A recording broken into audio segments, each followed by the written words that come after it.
tout le monde, j'espère que vous allez bien. On m'a demandé de faire cette petite vidéo pour vous aider à vous orienter après le bac et c'est pour ça que je suis là aujourd'hui.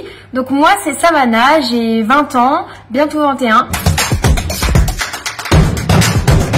Je suis en BTS profession immobilière depuis 1 an maintenant. Avant ça, j'ai fait un bac scientifique option ISN, c'est-à-dire que c'est un bac scientifique option informatique. Donc j'avais des projets informatiques à faire tout au long de l'année de mon bac. À la suite de ça, j'ai décidé de m'orienter vers une licence de droit international espagnol. Donc cette licence, qu'est-ce que c'est? C'est une licence qui vous apprend à étudier le droit français et par la même occasion le droit espagnol. Et au bout des 3 ans, je pouvais aller en Espagne valider ma licence et du coup ça m'aurait donné une double licence. Donc ce parcours me plaisait beaucoup sur le coup. Le but de faire une double licence en 3 ans, ça me plaisait énormément. Franchement, je trouvais ça super sympa. Mais au bout de 6 mois de fac, du coup, à peu près, je me suis rendu compte que c'était pas fait pour moi. Ça ne me plaisait pas.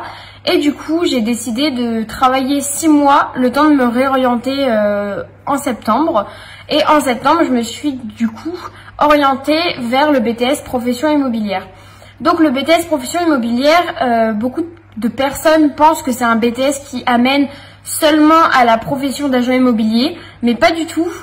Figurez-vous que ce BTS amène à beaucoup de professions qui ne sont pas connues. Alors je vais pas vous les lister toutes aujourd'hui, mais par exemple il y a la profession de gestionnaire, il y a la profession de agent immobilier en vente et en location, il y a la profession dans tout ce qui est syndic de copro, voilà, il y a pas mal de professions qu'on connaît pas forcément et qu'on apprend à connaître avec ce BTS.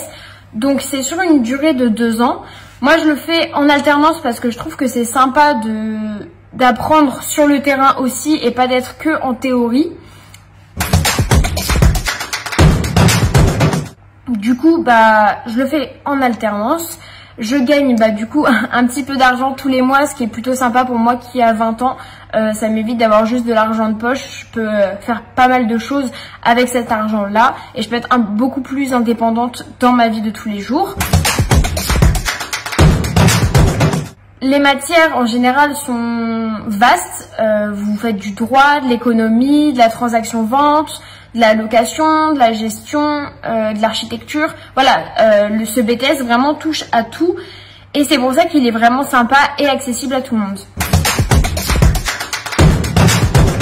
Si vous avez peur parce que vous sortez par exemple d'un bac pro ou d'un CAP ou voilà toutes ces filières-là où c'est pas des bacs généraux et vous avez peur d'être perdu dans ce BTS-là, figurez-vous qu'en fait ce BTS est ouvert à toutes les filières du lycée.